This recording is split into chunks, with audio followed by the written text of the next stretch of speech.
Today we're talking about the Feelworld F5 Pro. But first, if you're new to the channel, my name is Anson, and on this channel we talk about filmmaking, specifically budget gear, tutorials, and a behind the scenes look at the projects I'm working on. So if that's something you're into, consider subscribing. Now I do want to mention that I did request this monitor from Feelworld. I'm actually a longtime Feelworld user. This is my trusty Feelworld MA5, and I've been using this thing for a few years now. So this was a much needed upgrade to get the F5 Pro. As always, I'm not really going to go over the specs of this monitor, but I will do the obligatory put the specs somewhere on the screen so you can pause it, read over it, and let me know if you have questions. Now, I'm not trying to make this video super long, but there's a few different things I want to address. I first want to talk about my pros and cons. I also want to address the fact that I basically turned this into a first AC wireless follow focused unit. So we'll talk about what I'm using to get that done. And then we're also going to talk about my overall thoughts and who do I think this would be useful for. So without further ado, let's start off with my pros. And my first pro is price. This monitor is packed with features, and everything that you get comes at $140 or $170 if you want the version that you can load up LUTs onto the monitor, which I'm actually reviewing here. This is the LUT version of this monitor. It was only a few years ago where monitors like the Small HD were the only budget-friendly options that had the ability to load LUTs onto the monitor. Having the options to load a LUT onto a monitor that's $170 is amazing. So this is a game changer. And that leads me into my second pro, which is the fact that you can load LUTs onto this monitor. When I'm not trying to be super minimalistic, I love using this monitor with the Sigma FP because I can load a LUT onto the monitor, which I can't do on the FP itself. Now the Pocket 4K I can load LUTs onto, but the FP I can't. I've actually created a LUT for the Sigma FP that I put on this monitor that takes the normal video feed and converts it over to a Blackmagic film. Now obviously that's not baked in, but it is displaying in a Blackmagic film. And so I can see what the footage would look like when I do my color space transformation in DaVinci Resolve, which otherwise I kind of have to trust that I'm exposing everything correctly and hope for the best in post. But that LUT on this monitor actually gives me the ability to see what Blackmagic film would look like with my Sigma FP footage. Now a bonus for you is I'm actually going to be including that LUT in the description below, so you can follow the link to download that LUT if you actually want to load it up onto a monitor. So Merry late Christmas. And so being able to use LUTs with this monitor is a huge pro for me. Now again, that is with the $170 version of the monitor, not with the base model that's $140. So keep that in mind. Now the next pro for me is the fact that it is a touchscreen monitor. That is one thing that I wish the MA5 had, was touchscreen. With the MA5, you didn't have the touchscreen, so you had to fiddle with the buttons at the top here, which the F5 Pro still has, but it also has full touchscreen capabilities. And it does have different gestures too. If you swipe up from the bottom of the screen, you can do some fast menu options. If you double tap on the screen, you can bring up your full menu options. If you move your finger on the right side of the screen up or down, that controls the output volume of the monitor. And if you do that on the left side of the screen, that will control the overall brightness. So there's a couple different touchscreen gestures that you can do with this monitor, which makes using it really simple. And again, you do have pinch to zoom, which is even better. I actually used this for that field shot I did on my last video, and being able to zoom in to see that little speck of Anson on the screen was really helpful just to make sure I was in focus, even though I was infinity focus, but just to double check. Oh no, I lost my light. No. Now my last pro is somewhat unique to this monitor, and that's the fact that there is basically a dummy NPF battery on the back of the monitor. So you can actually plug devices that hold an NPF battery on the back of the monitor and have them mounted on the back of the monitor.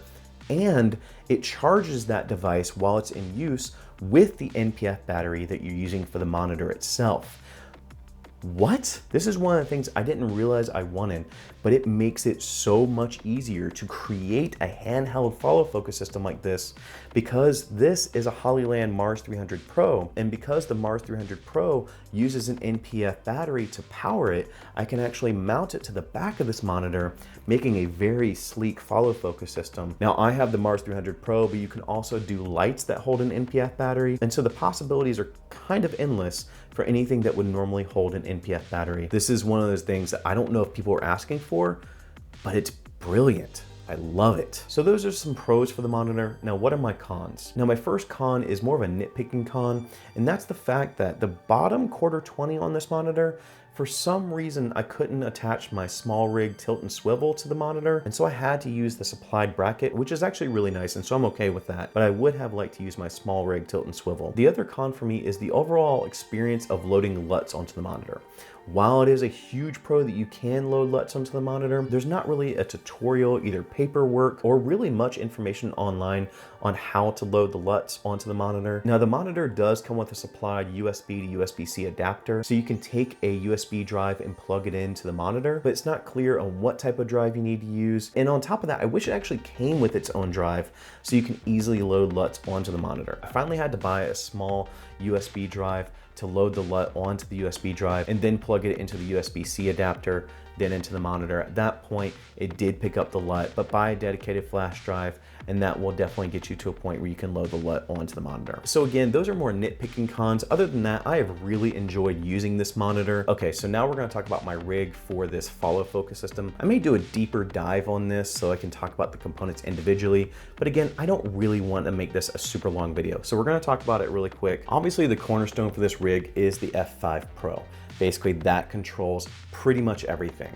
That and the Nucleus Nano. Now, I just got done making a rig video where I said, I don't use the Nucleus Nano anymore. This has made me start using the Nucleus Nano again. So this is controlling the Nucleus Nano, which is obviously on my Pocket 4K. A little bit of a tidbit, if you want fully remote with your Pocket 4K, buy the start and stop cable from Tilta for the Pocket 4K so you can do the record option on the Nucleus Nano. I think that is the final straw. I am finally going to review the Nucleus Nano and talk about how I'm using it and best practice there. So look for that video. And then I'm also using the Mars 300 Pro.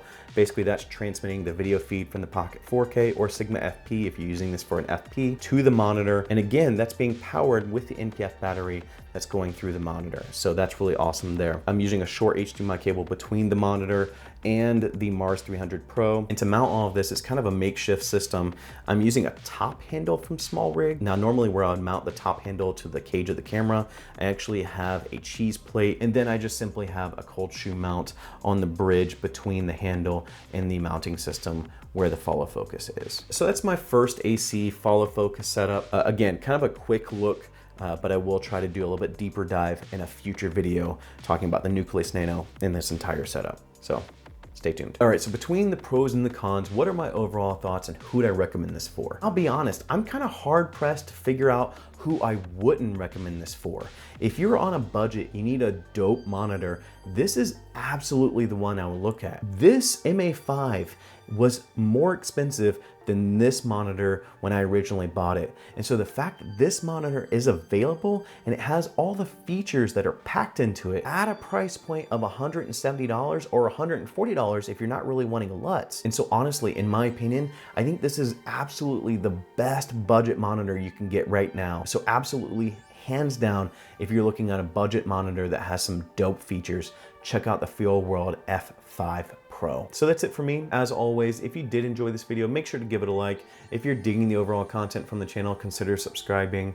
Go and find your journey. Go embrace life, especially in 2021. Let's make 2021 just seem like 2020 never happened. Sayonara. Peace out, 2020. And so with that, stay safe, be happy, support each other, wash those hands, and I'll see you here next time. Peace.